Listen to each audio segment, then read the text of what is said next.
33º domingo do tempo comum, 17 de novembro de 2024, dia do Senhor. Dia de participarmos com alegria do encontro com Jesus na Eucaristia. Nosso super abraço de hoje vai para o Javier e Caroline, que estão completando 1 ano de casamento. Eles moram em Louisiana, nos Estados Unidos. Também outro casal, Maíra Melo e Luiz Felipe, também completando hoje 6 anos de vida matrimonial. E os outros aniversariantes, o Rafael Alves Crotti, de Descalvado, São Paulo. Carolina Moraes, o Jorge Veletri, hoje primeira comunhão, parabéns, viu? De São Paulo. E a Rosana Veletri, de São Paulo também. Deus abençoe a vida de cada um de vocês neste dia super especial.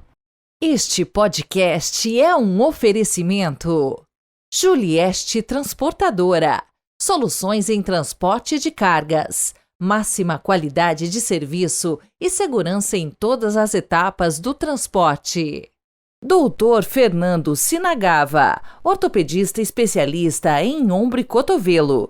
Em 15 anos de profissão, já realizou mais de 2.000 cirurgias. Agende a sua consulta. consultoriodoombro.com.br.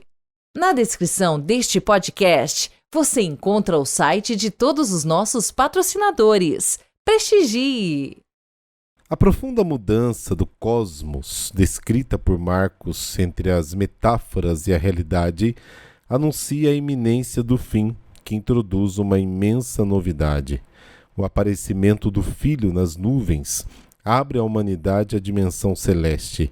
Ele não é um juiz inapelável, mas um Salvador poderoso, que aparece no esplendor da glória divina para reunir os eleitos, para torná-los participantes da vida eterna no bendito reino dos céus.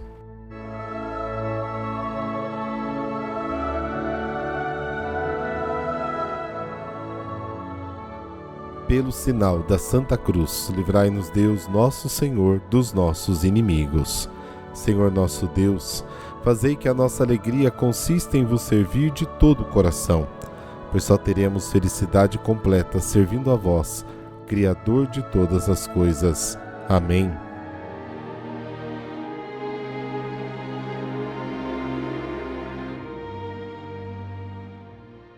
Marcos capítulo 13, versículos de 24 a 32. O Senhor esteja convosco, Ele está no meio de nós. Proclamação do Evangelho de Jesus Cristo segundo Marcos.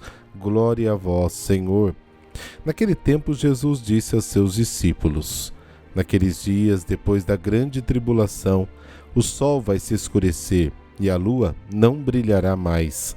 As estrelas começarão a cair do céu e as forças do céu serão abaladas. Então vereis o Filho do Homem vindo nas nuvens com grande poder e glória. Ele enviará os anjos aos 4 cantos da terra e reunirá os eleitos de Deus de uma extremidade à outra da terra. Aprendei, pois, da figueira esta parábola. Quando os seus ramos ficam verdes e as folhas começam a brotar, sabeis que o verão está próximo. Assim também, quando virdes acontecer essas coisas, ficais sabendo que o Filho do Homem está próximo, às portas. Em verdade vos digo, esta geração não passará até que tudo isso aconteça. O céu e a terra passarão, mas as minhas palavras não passarão. Quanto àquele dia e hora, ninguém sabe, nem os anjos do céu, nem o Filho, mas somente o Pai. Palavra da salvação. Glória a vós, Senhor.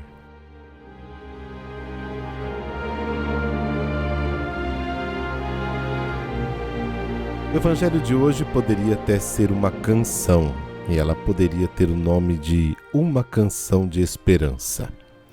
A perseguição dos discípulos e a ruína de Jerusalém dispersaram os cristãos, mas a vinda do Senhor os reunirá, não para o julgamento em si, mas para o encontro definitivo na alegria da salvação. A dispersão possibilitou o testemunho e o anúncio do Evangelho a todas as nações. Marcos capítulo 13. A reunião, desde os confins da terra até os confins do céu, versículo 27, marcará a plena realização do reino de Deus. A descrição deste evento é ótima. O seu objetivo é dar, através de algumas imagens impressionantes retiradas do Antigo Testamento, a ideia de triunfo total e definitivo. Assim como na saída de Israel, o mar se abriu e fugiu, os montes saltam como carneiros diante de Deus de Jacó. Salmo 114. Assim acontecerá no retorno definitivo do Senhor. Será um acontecimento que abalará o universo inteiro. O sol e a lua, as estrelas e todas as forças do céu serão abaladas, porque nas nuvens do céu aparecerá o Filho do Homem, cheio de poder e majestade. Toda a história é conduzida a este encontro com Ele, pela mão sábia e paciente de Deus. A criação caminha para a revelação do Filho do Homem, no qual todo ser é filho em comunhão com o Pai. O fim do mundo não é a queda de tudo no nada, mas é a realização de toda a esperança, além e acima de todas as expectativas, numa plenitude que não podemos imaginar. A criação tende com todas as suas energias para aquele em quem, por quem e em vista de quem tudo foi feito. Colossenses capítulo 1. Na verdade, ele é a vida de tudo que existe. O fim do mundo não é algo terrível, é o encontro da noiva, da comunidade dos salvos, que no Espírito clama, vem, e do noivo que responde, sim, irei em breve. Apocalipse capítulo 22. As palavras de Jesus que lemos no Evangelho de hoje apresentam o quadro final do acontecimento cósmico. No centro está a vinda do Filho do Homem, versículo 26, que marca o fim do velho mundo com o seu mal, versículos de 24 a 25, e o início do novo mundo em comunhão com Ele, versículo 27. A vinda gloriosa do Senhor e o seu julgamento tem um passado, o da cruz, onde tudo se realiza, João 19. Um presente no qual vivemos a nossa imitação de Cristo, e um futuro, quando tudo que já aconteceu em Jesus está acontecendo em nós, se realizará. A história está sob o sinal da cruz, a glória de Deus manifestada em plenitude.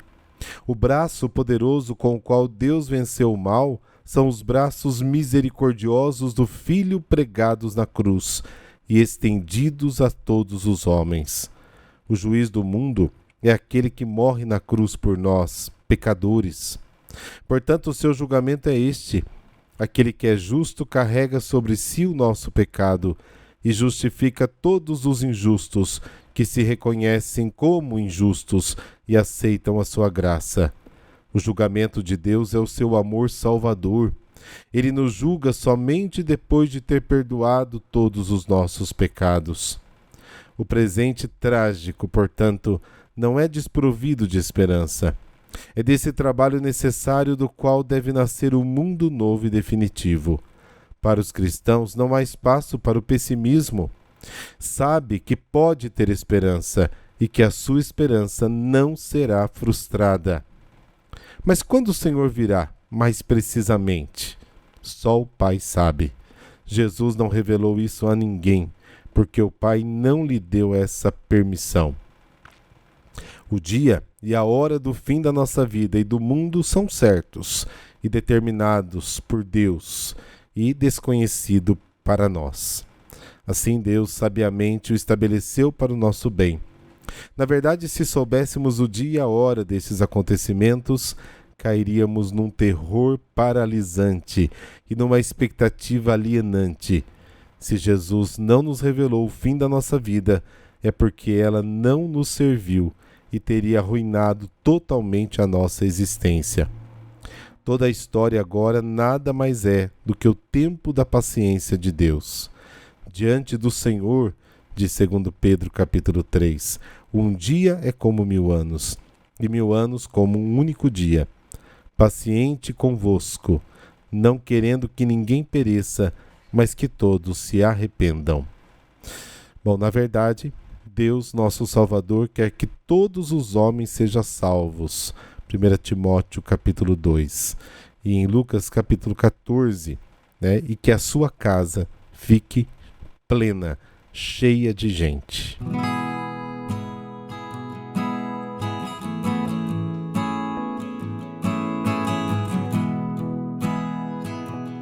Hoje a igreja celebra Santa Isabel da Hungria. Ela foi rainha na Alemanha e se fez santa na terra e para o céu. Bom, ela nasceu no ano de 1207 e desde então já foi promovida em casamento para o Duque Ludwig da Turíngia, na Alemanha. Cresceu e foi educada junto com o futuro marido. Ele a amava sinceramente e apoiava nas suas iniciativas de espiritualidade. Porém, a sogra e os outros parentes do esposo tinham ciúmes e procuravam prejudicá-la por quase toda a sua curta vida.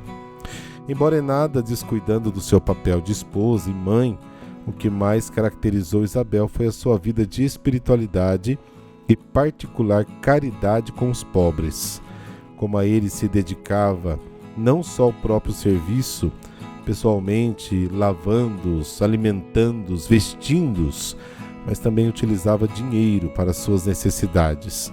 A sogra tentou indispor Ludwig, alegando que Isabel esbanjava as riquezas da coroa. Numa ocasião, saindo ela com alimentos para distribuir aos necessitados, ele a questionou e ela disse que só levava rosas, esquecendo que era inverno, então não daria rosas. Mas ao abrir a sacola, de fato apareceram as rosas. Outra vez a sogra visitou o filho e constatou que Isabel estava cuidando de um leproso no seu próprio quarto. Mas ao entrar, Ludwig encontrou sobre o leito Cristo crucificado, em quem o leproso se transformara. Apesar das dificuldades, o casamento foi muito feliz. Ludwig, porém, faleceu de peste na Itália quando ia para as cruzadas na Terra Santa. Então a sogra e os outros parentes a expulsaram da corte com os filhos, com o pretexto de que ela esbanjava os bens da família, quando Isabel, por causa de um período de carência de víveres na região, sustentou pelos cofres públicos centenas de pessoas. Acolhida finalmente, sem nada mais ter, no convento cisterniense, onde uma tia sua já era abadesa, Isabel decidiu confiar a seus parentes a educação dos filhos, Hermano, Sofia e Gertrudes, e tomou o hábito da Ordem Terceira de São Francisco.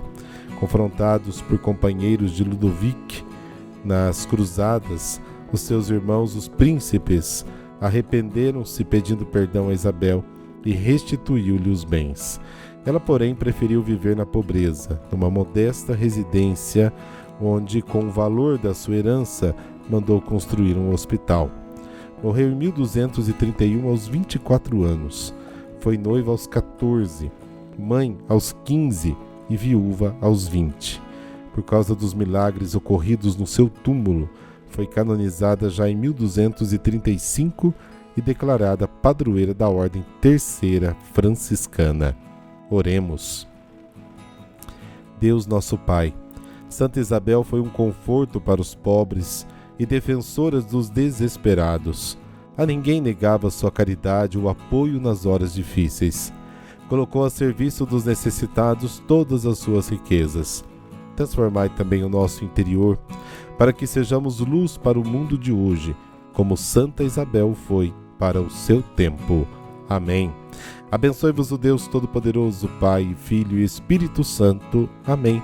Bom domingo para você e amanhã a gente se fala.